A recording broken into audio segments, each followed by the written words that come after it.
Kon Hokaze is 17-year-old high schooler and hardcore gamer otaku is quite concerned about not having a girlfriend and aims to change it as soon as he can. One usual late afternoon, he is logged into his favorite RPG and is struggling with a dragon solo raid.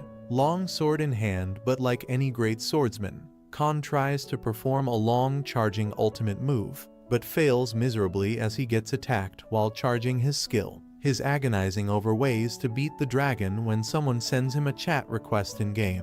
After accepting Flora's invitation, it takes no time or thought to accept her next request too.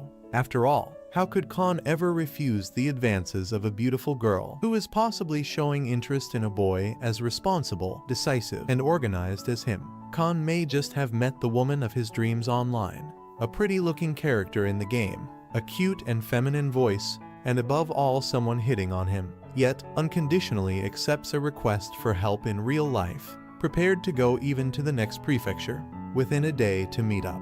Flora tells him not to worry about any of that, for she will be meeting him soon. We're thrust into the middle of a high-speed pursuit. A beast-drawn wheel carriage with a small girl inside is being chased by mechanized troop carriers with turrets. One of the shots hits the carriage, crippling it. Troops from both sides pour out and come to a face-off. The guards from the carriage fall one by one, until only one remains. Even when outnumbered, the man who called himself Steel Sanglane declared he wouldn't ever forget his duty under any condition.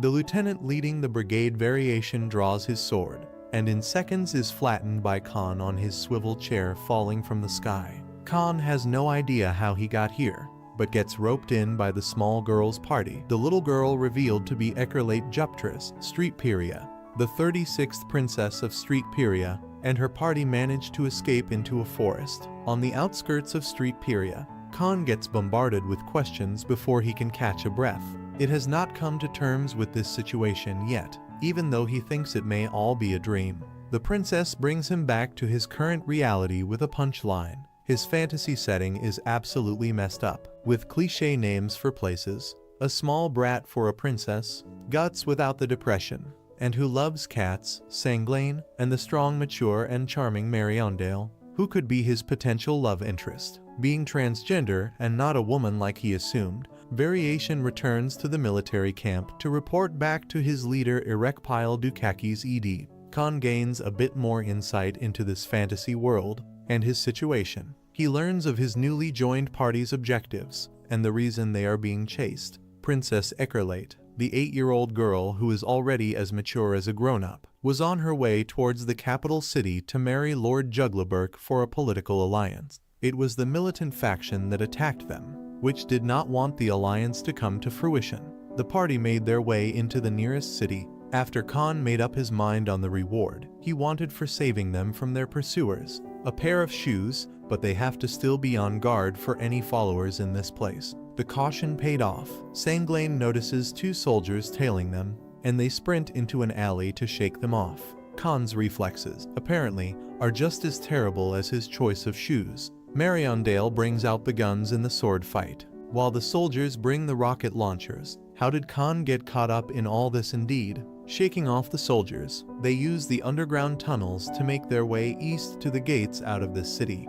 Misjudging the quiet was having successfully escaped, Kon leads everyone out into the open to be greeted by Erekpile waiting with his Alma gear. Sanglane and Marion are both blasted back in one strike, and Kon gets his sword shattered too. He gets back up before Erekpile can do something to the princess. This encourages him to use his full force of Kon to break his resolve and get rid of the nuisance that managed to take his lieutenant off guard. Kon manifests his inner dragon and defeats Erek in the same way his character was defeated in the game, except this time by kicking Erek in the testicles as hard as he can with his spiky new shoes. The party escaped from the cities shaking off their tails, and Kon also helped himself to Erek's Alma gear sword. While he still does not have a clear answer as to what he plans to do, Princess Ekerlate seizes the opportunity and appoints him as her knight, albeit with a little persuasion from Sanglane. It's a sunny new day, and Erek wakes up in a well-decorated and serene hospital room.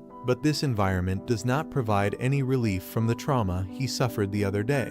The door to the room opens, letting a menacing aura seep in, A doctor with ultra-reflective spectacles stands as a bearer of unfortunate news. Irek from now on has to live true to his initials. He has been permanently and deeply scared and vows revenge against the one who called himself DT. Kon still cannot accept his position as a knight, a servant of the princess. It was not like he had any choice, and not much knowledge of this world to go on, frequently going on rants about how he was forced to sign up for this work. At every turn, Sanglain reminds him it was an official order from the princess of the Street Pyria Empire, and his protests hold no weight. He has no opinion on whether he should value his life. At least according to the princess, you wouldn't be worrying about his next meal in this post. Kon storms out in a fit of rage, and as expected, nothing of value is lost, and no one chases after him. Sanglain and Marion discuss their next steps and decide they will keep heading for the capital. I'll be in a smaller group this time, not with additional soldiers like in the chariot, so they don't draw unwanted attention or slow down. Moving fast and covertly as a small crew seems like the best option. The battalions congratulate Irek on a safe recovery. While not knowing about the precious thing he lost, he is constantly reminded of his pain and embarrassment, and he heads into the tent. Kon, with complete abandon for battery economy in this fantasy world, is enjoying the Ikshin Saga DT opening music in the shade of a large tree near the river. Marion pops in and takes him for a walk while she's on errands. She requests that Kon reconsider leaving them and informs him of the prestige that comes with the rare title of being a knight. They make their way to the carrier pigeon coop to employ the services of comically large birds. These carrier pigeons are the most common mode of communication in this world, with only the capital having the luxury of Alma communication. Irekpile Dukakis goes to report on his mission. They have not found the princess yet, but are prepared to move out at a moment's notice once they do. His superior wants this mission to succeed as soon as possible, to halt the progress of the modern faction in their empire. Irek also needs to get his sword back from Kon. He chuckles, thinking to himself that Unif Kon has the Alma Gear sword. He can't put it to use, and poses no real threat with it. He did not know that Unif Kon had no idea how to use it. The sword was still being used to cleanly cut trees, and was receiving quite harsh treatment. Lane and Kon were talking about the weapon, and at the same time Irek was busy with his report. While they do conclude that it was no normal sword, as it has an Alma crystal attached to the pommel, and a trigger near the hilt, and their pursuer was able to blow them away with a single slash. They couldn't harness that power for themselves. Sanglain couldn't feel any Alma energy being emitted. To Kon's disappointment, his plans to go sell this dysfunctional sword for massive profit, but cut short by Princess Eckerlate, calling him for a talk. She takes him to the top of one of the towers in the city, and carefully explains the state of the world they are in. To prevent this balance of power from being disrupted and the world from burning in the flames of war, it was important that she secured an alliance with Lord Jugleberg, and of course not be intercepted by the militant factions while doing so and killed. She earnestly requests his help. Kon tries to explain that everything he has done so far, including both times he managed to save the princess, were coincidences. The first time was an accident, and the second was just the enemy being too clueless and vulnerable. He isn't as strong as the princess believes him to be. Their conversation is interrupted by the sudden rumbles and cannon fire. Irekpile and his battalion have caught up to them in this city, and with his new chariot, he takes the city hostage and threatens to flatten this place and kill its citizens with the destructive fire of his tank, unless DT and Princess come out of hiding for them. The Princess party rejoins. Sanglain believes it would be very difficult to escape under these conditions, even more so when the city is held hostage. Variation tosses a grenade and forces them to come out of hiding, right into the plaza where Irek and his forces were gathered. This prompts him to turn his tank and aim the cannons at the party, pressing the trigger. To everyone's surprise, the shot actually goes to hit the building Variation and Leon were in. Irek fires one more time, and again, it does not hit Kon and his party, but instead his own officers. Irek can't seem to take aim or balance himself. This causes him to remember his shame. Sanglain spares no time in taking this chance to open a way for Kon to put the Alma sword to use, dodging machine gun fire. He slashes at the tracks of the tank, essentially immobilizing it. Taking a stance and performing the classic anime protagonist scream, Kon prepares for an attack using the Alma gear. The enemy does not take him seriously since these weapons can only be used by select people, dubbed Hyperions, since the common man cannot supply the Alma gear with enough energy. To everyone's surprise, Kon presses the trigger on the sword, causing it to shine and take on all my energy around his blade. He charges at the tank in front of him, sword in hand, fully ready to land a finishing strike. To everyone's surprise, a new overpowered enemy takes the field and puts a stop to Kon's attack. Kon trips on a pebble. The sword falls out of his hand. Upon picking it up, he finds that the rock gets stuck to the tip of the sword, and the whole Alma gear now looks like a hammer. Irek takes this chance to fire another shot at Kon. Both hit each other at the same time, and Kon's hammer both deflected the shot fired by the tank and wrecked it in the process. Erekpile walks out of the flames and runs straight at Kon with his sword, but fails to maintain his balance, is unable to aim as well. Kon observes this and taunts him, fully understanding that anything that Irek does will fail, and it does. Irek jumps high into the air, does a flip, and makes use of gravity to lunge straight Kon, completely missing him, and his sword going right through the ground like a hot knife through butter. It was quite impressive. Kon swings his Alma-boosted hammer and ensures Irek maintains symmetry in the future. The militant faction officers go to tend to the down Irek and decide to retreat as per his prior orders.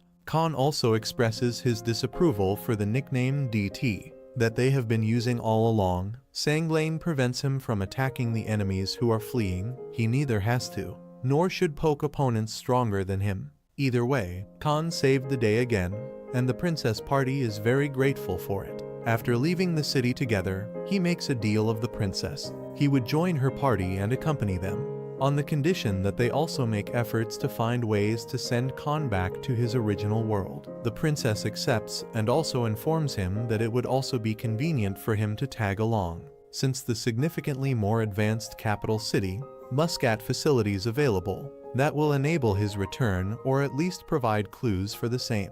In the distance, the mysterious woman who has been following the princess party, and especially Kon, ever since he arrived in this world, sends off a small creature to tail him. It's another beautiful sunny day, another serene morning in an elegantly decorated room. Yes, Erekpile wakes up in a hospital again, and is immediately jerked awake by the recent traumatic memory of the incident that led to his being admitted here. The mysterious harbinger of unfortunate news is standing in the doorway. The doctor informs him of his updated condition now, completely shattering Irek's world. On a different side of the world, the conversation from earlier continues in the princess party.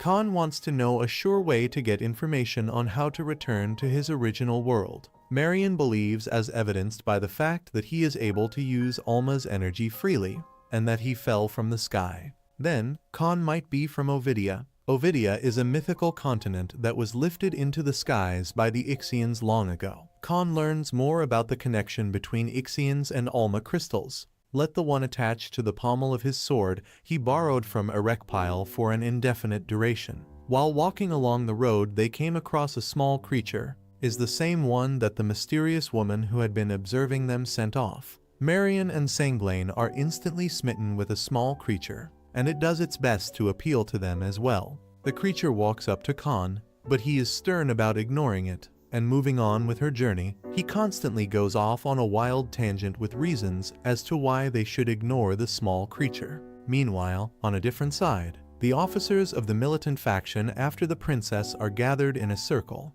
They are discussing this sudden and indefinite leave Erekpile took from his post. There seem to be a lot of rumors and speculations surrounding this incident, starting with medical leave or punishment for losing a chariot tank. We also finally learned the name of this group of pursuers incognito. The princess and her entourage are wondering about Kon's behavior from the previous morning. He made it very obvious that he wanted nothing to do with a small creature that they came across, and persuaded everyone to leave it behind. But at the same time, behind closed doors in his guest room, Kon is shuffling awake on a futon, curious about the whereabouts and safety of the very same creature that he so strongly decided to leave behind. He goes to sleep. The door to his ruined creaks open, revealing Small Paws, the tragic life he had went in his childhood. He rescued 2 kittens and got permission from his mother to the sun rises the following morning. Kon seems to be struggling. His chest feels suffocating. There's no sign the comfy sleep he was meant to have. His eyes open to notice the heavyweight sitting on his chest, and he leaps up with a loud scream. The rest of the party rushes over after hearing this startling sound and finds a scene where the creature from the previous day is on the futon looking at Kon, who is stuck in a corner in aversion. The same move from the previous day ensues with Marion and Sanglane all in favor of keeping the creature, while Kon wants nothing to do with it. Both sides are quite adamant on this, since the creature apparently followed them all the way there. Marion declares that she will take responsibility for it. In response, we are introduced to the secret character of a show. Old Nagi Mong Kon makes an appearance and tries his utmost to convince everyone else to agree with him. He tries every excuse in the book and is met with equally compelling and nonsensical counters for Marion and Sanglane. After the princess declares she will interfere and lets Marion do as she pleases, Kon hatches a different plan to get rid of the creature. He tries to buy traps, capture, and poison, but is stopped by someone at every instance. They hold another meeting on Kon's suspicious behavior. He still tries to evade their reasons with the weirdest excuses possible. Marion eventually corners him and tells him to be honest this time. Kon opens up about his past. Take them in, feed them, and care for them. But after all that, the 2 kittens seem to hate him. He does not want a repeat of that in this world as well, which was his actual reason behind the odd behavior. Everyone tells him to give the creature a chance. Perhaps this won't be like before, for it wasn't too late to reconcile with the creature. He tries to pat it. The creature be his whole hand. An epic battle ensues after both of them decide they are not going to be nice to each other anymore. The end gets absolutely wrecked after Kon even goes to use his Alma sword. He wears himself out and passes out after the creature bonks his face. The party decides to take in the creature, with Marion being responsible for it. They continue their journey to the capital, stopping for a quick rest under a tree. Another fight ensues between the creature and Kon, after it runs off with his share of the food. While comedy ensues, the group decides to name the creature. After a long debate, Kon informs everyone that it will be named Pet from now on. Afar from there, Erekpile and Variation are on their way to Erek's family estate. He is still on leave and Variation offered to drive him home for rest. The Dukaki's estate is usually unoccupied, with the butler maintaining the premises. But on that day, Erek's fiancée, Amelia, was on a visit. She wanted to welcome him. After hearing about his leave and scars from battle, it is evident that she cares deeply about Erek. She warmly welcomes Variation to the subordinate who save Erek on the battlefield. They go inside, and the butler, since it's a nice guy, the butler is of course named Sebastian, shows Variation to his guest room. In a different room, Erek breathes in the common air of his home and the welcoming presence of his loving fiancée. Amelia takes this opportunity to give him a salve for his wounds. It's from an old recipe passed down in her family, and is said to be very effective. On hearing the inquiry about where exactly on his body he was hurt, he falls into a fictional crisis of his own making in his head. He cares deeply for Amelia as well, and does not want there to be a rift between them. But his scars from defeat were very concerning and caused his mind to run wild with fantasies where every possible future, where he opens up to Amelia about his condition results in her leaving him, and also tarnishing his honor forever in front of everyone. After much agonizing, he decided it would be best to keep it a secret. He refuses the salve, unknowingly making her sad. He leaves the room and steps out of the building with Variation planning to leave. Both Sebastian and Variation are uneasy about the tension in the air and his behavior towards Amelia. Erek is eventually convinced to take Amelia with them. Her face instantly brightens up when Erek calls her. The road trip to their destination, a lake in the woods, had Erek continued his train of wild thoughts from earlier. He still can't think of a future where Amelia doesn't leave him after finding out the truth. At the lakeside, the intrusive thoughts come back to hit him when she playfully asks him a question about their future. His insecurity and trauma are triggered inadvertently, and he walks out of there. Amelia is worried about his recent behavior and asked Variation about his wounds, only to find out that he didn't let anyone else know either. The trio was back at the estate as the sun sets. They are met with two distant relatives of Erek, named Limpus and Gabriella, who immediately try to give Eric a secret medicine that was passed down in her family. Eric initially rejects it, but upon hearing that it is very effective in regenerating wounds, and you just have to drink it, he accepts it. Amelia is hurt by this, since Eric strongly refused to give her the salve earlier. It seemed to her that he trusted his distant relatives more than he did his fiancée. All of them had their dinner prepared earlier than usual. Sebastian prepared food and drinks on time as requested. Back in their guest room, the two siblings are executing the scheme that they prepared. Limpus is brewing it, while Gabriella is rating herself with makeup and a night dress. Their goal is for her to seduce Erekpile with the help of the stimulant and force her way into the Dukakis family through marriage. At the same time, Limpus would console the heartbroken Amelia and lure her into marrying him instead. In this way, they secure enough influence and finances to revive their own family, which has been going through difficult times. The finished brew is taken to Erek by Gabriella, who is in his room. She gets him to drink it. Lie down, engineer a situation where she screams, and everyone who came to respond is greeted by the apparent sight of Erek forcing her into bed. Her brother made sure with loud and irrational comments that all efforts by Erek to clear this misunderstanding would be in vain. Their goal is to ensure Amelia is hurt, and they believe this engineered scene is successful. Erek wants to prove his innocence and regain honor, and he proposes a duel to settle this matter. The other party accepts. Variation follows the siblings to their carriage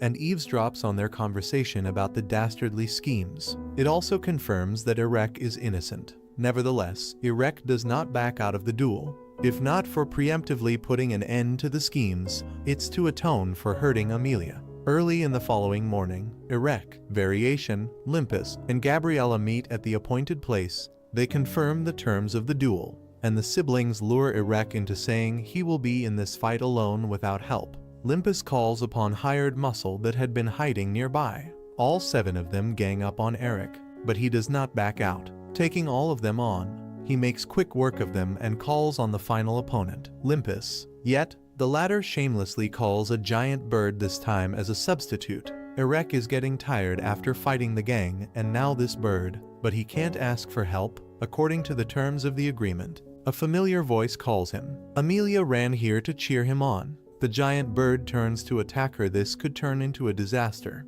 But Erek, now with enough resolve, makes use of his Hyperion powers from the first time in this so-called duel, and slays the bird before it can hurt Amelia, dedicating this victory to her. Only the final and original opponent remains. Limpus tries to talk his way out of things, and Eric does give him a chance, but like the weasel he is, he kicks Erek in the groin as soon as he turns around. He truly believes he won, and according to the terms he will get all the fortune from the Dukakis. However, after all the intense experiences he went through to prepare his body for this day, Erek is unfazed. He is furious this time. The weasel named Limpus is getting on his nerves by this time, not only having schemed that resulted in Amelia getting hurt and cheating in the duel, but above all touching upon his insecurity. It takes one hard uppercut to knock him out of commission, and Erek goes back to his friends and fiancée. Sebastian and Variation are concerned for him, since any man would be in immense agony after that hit he took, but he brushes it off with the statement that he had been practicing. It's time for Erek and Variation to leave, as the former decides to go to a proper spot to focus on his recovery. The recent fights showed his condition once again. Amelia is there to see him off and offers the medicinal salve once again. Erek graciously accepts that this time and assures her there's nothing to worry about anymore. Promising to return soon, they finally set off towards the Tamatsuker hot springs. The upper echelon of the older religious order are the ones backing Incognito. The militant faction that stands against the Alliance Princess Eckerlate is going for or holding a covered meeting. The facts of the matter are shared, along with the new factors that have come into play, stalling Erekpile's progress with the capture of the princess. One of the priests there employs the services of a bloodthirsty criminal named Jorg, who was chained in the dungeons. It is clear that he plans to do something without others being in the know, until the results come to pass. Meanwhile, Kon is still wondering about ways to get back home.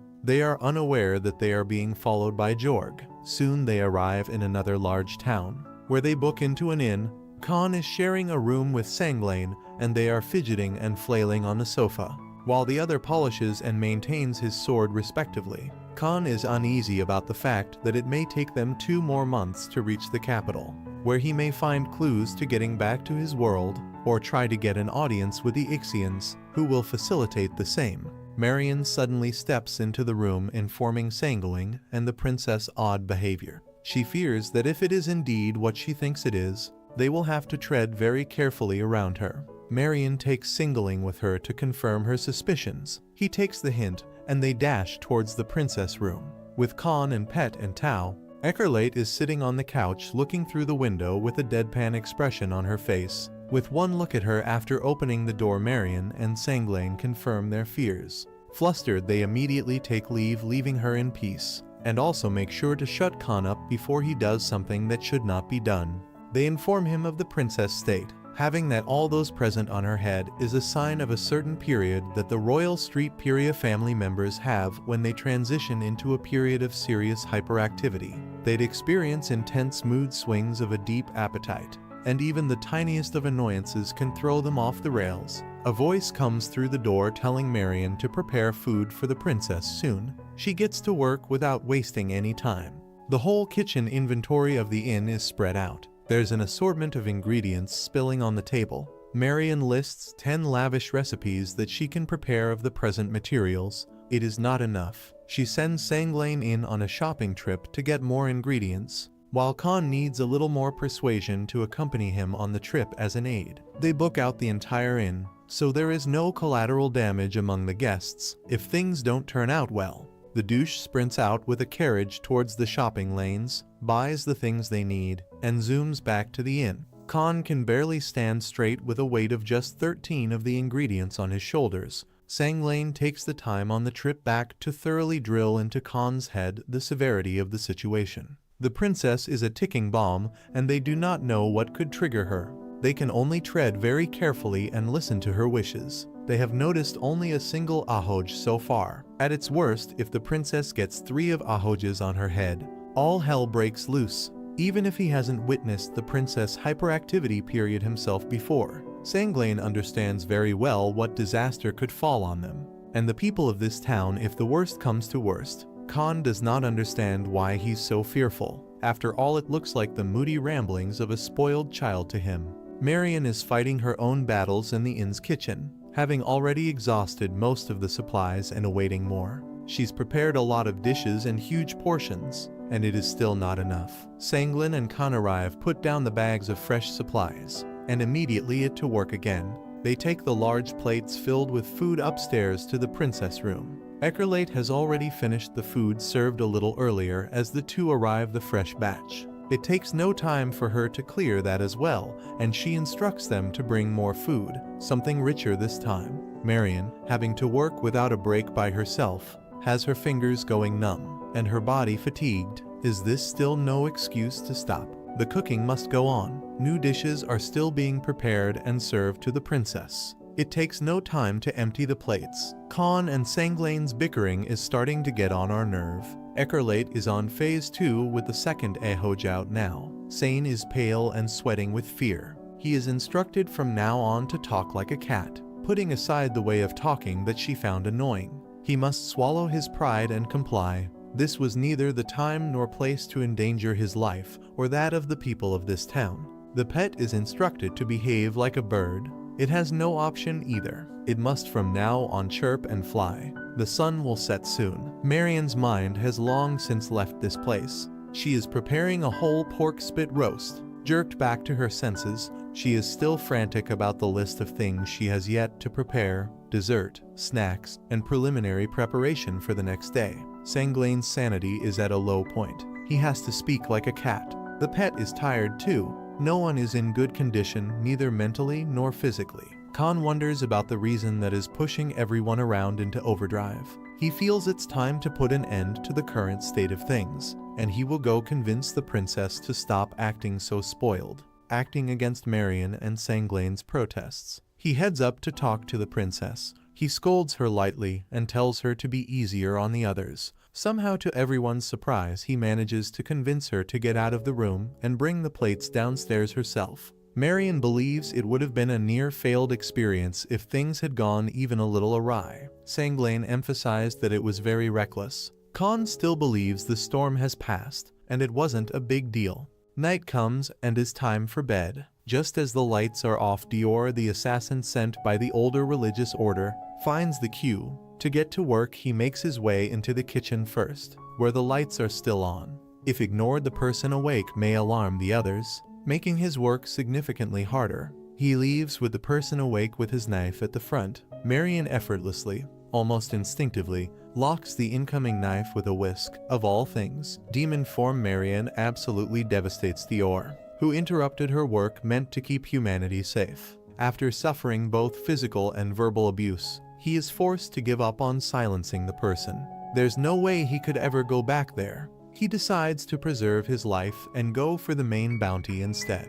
After all, a small girl can only scream and cry. She couldn't possibly hurt him or provide enough of a struggle. He washed up the stairs only to find Sanglane crouch and sitting against the wall in the moonlit corridor. He gets up from his place and starts walking towards Dior. He gives him a very serious warning to turn back without making a noise. He should leave immediately for his own good. Dior was seriously creeped out at the sight of muscular tall grown man walking towards him without any bloodthirst, more a welcoming air about him, and above all speaking in a cat-like voice. Staying here any longer is not going to be healthy for him at all. He runs away immediately. By sheer coincidence, the room they ran into to escape the menacing and mealing Hulk turned out to the princess room. This should make his work a lot easier. He walks over to the bed at the center of the room and is about to thrust his knife. What followed is something that never should have happened. This one move threatened the lives of everyone, not just a single person.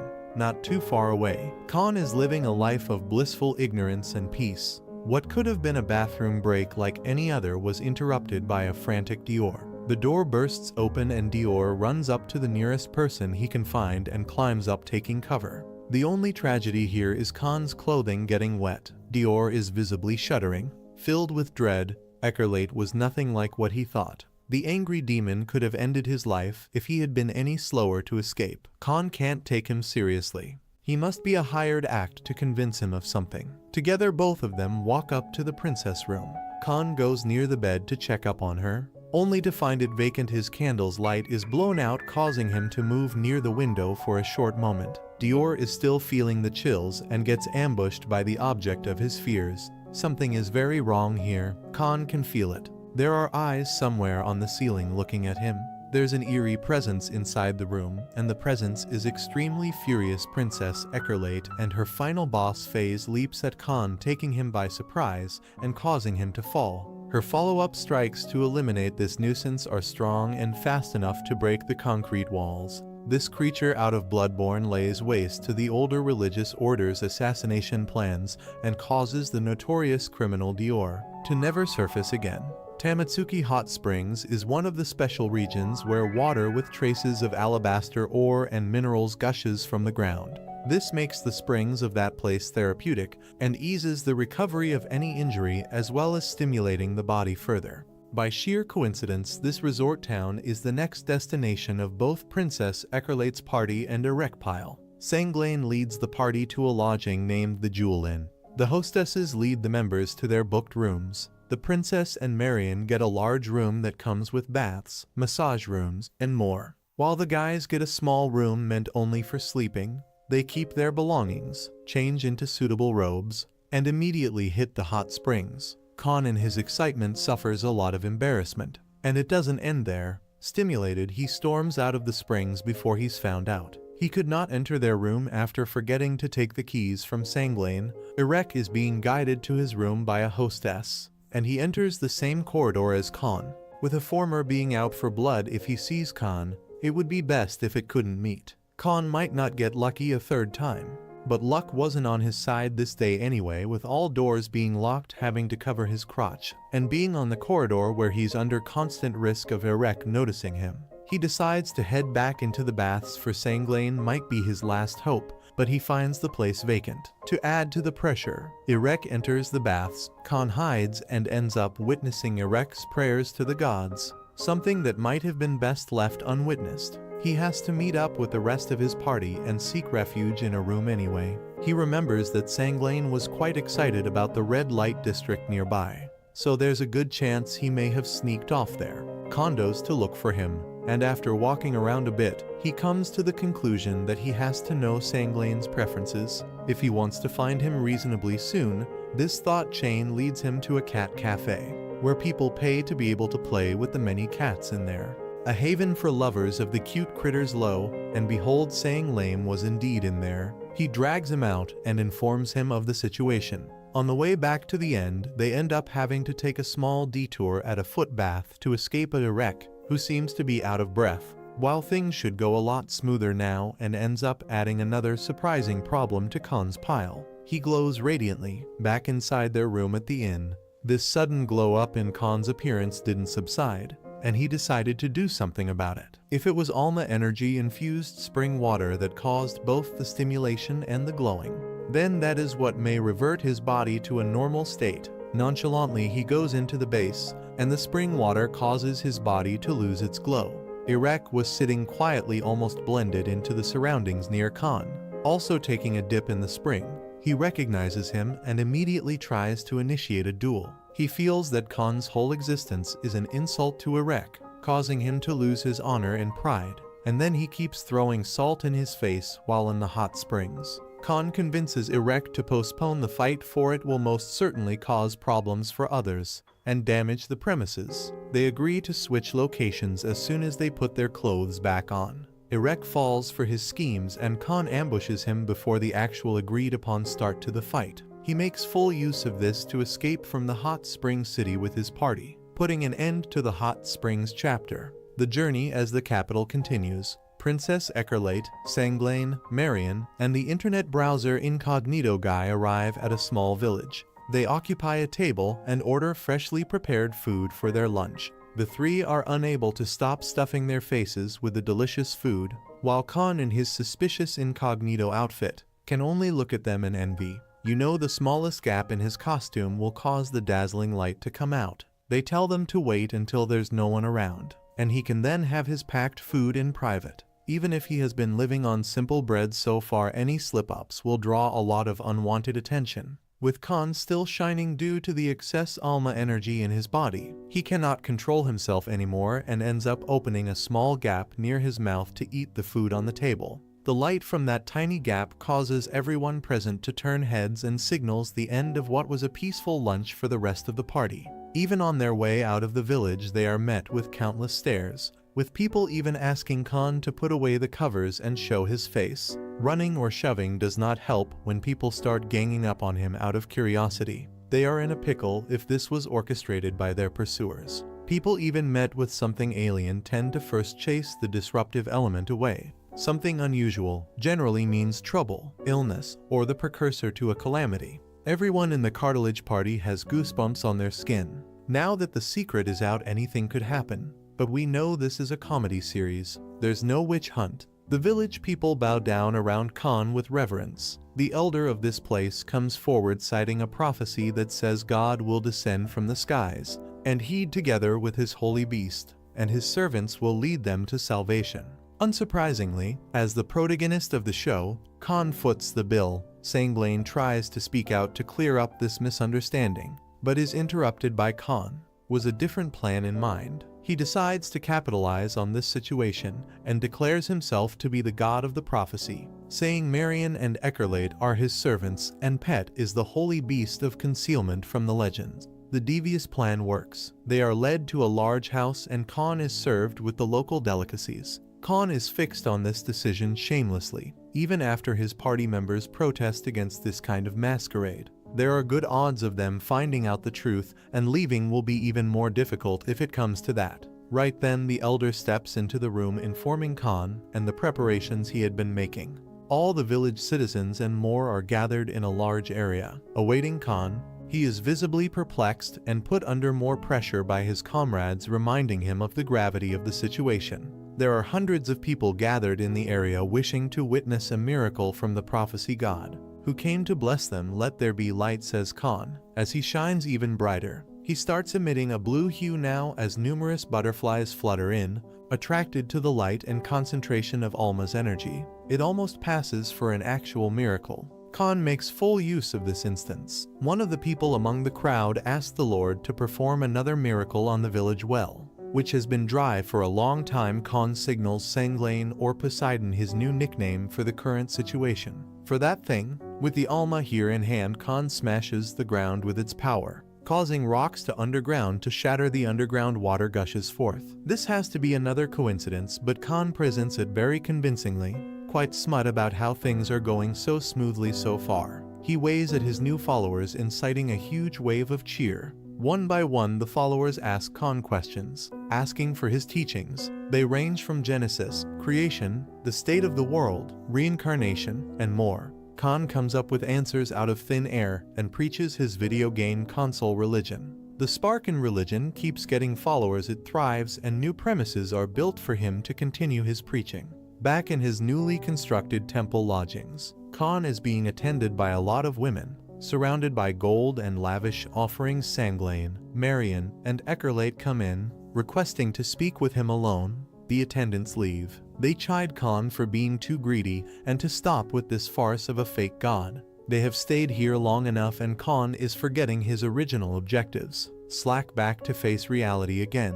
It all starts to sink in. In the middle of the self-reflection, the elder comes into the chamber again. All of a sudden, he urges Kon to go out to address the ever-growing number of followers who came to learn his teachings as soon as possible. With his ceremonial garb, Kon peeps out of a small window at the literal sea of people outside. There's a crowd as far as his eyes can see. Coupled with the recent reflections, Kon knows this is no longer sustainable. It is already too difficult to leave. And the longer this goes on, the more people will join the religion, and eventually things will get very ugly once he's found out to be a fake. The party has missed the window to leave because Kon is having fun.